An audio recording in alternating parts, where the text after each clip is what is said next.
भारत में चंद्रयान-3 मिशन का इंतजार अब खत्म होने वाला है। ये स्पेसशिप चांद पर उतरने को तैयार है।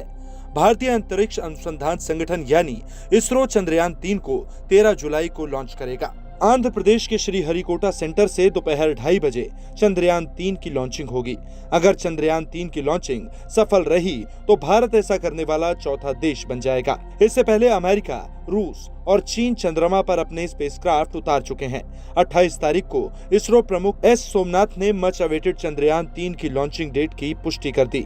चंद्रयान-3 की लैंडिंग के लिए इस बार नई तकनीकों का प्रयोग किया गया है, जिससे विक्रम लैंडर जैसी गलतियां न हो। इसरो प्रमुख ने कहा कि अगर कोई तकनीकी समस्या नहीं आती तो हो सकता है कि ये 12, 13 या 14 को लॉन्च किया जाए।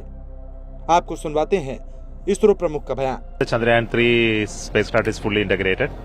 We have completed the testing and also mated with the rocket compartment. That's called payload fairing. And we are building the rocket now. The rocket assembly is going on. Another 2 days, the rocket assembly will be completed.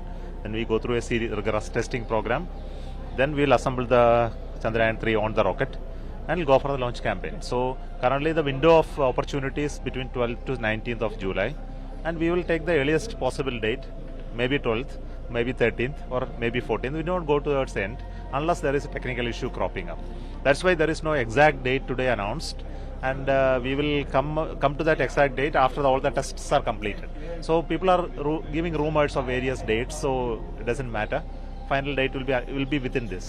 So because the report suggests that on 13th to 30, on 13th is the date decided for the Chandrayaan. What is your take on that? No, it is not yet decided. When I say it is not decided, who else is deciding? I don't know. इस बार इसरो वैज्ञानिक पुराना सबब याद करते हुए landing को लेकर बहुत ज्यादा सतर्क हैं। वे कोई गलती नहीं करना चाहते, इसलिए चंद्रयान-3 के लैंडर की लैंडिंग तकनीक में बदलाव कर दिया गया है। चंद्रयान-3 मिशन में इसरो सिर्फ लैंडर और रोवर भेज रहा है।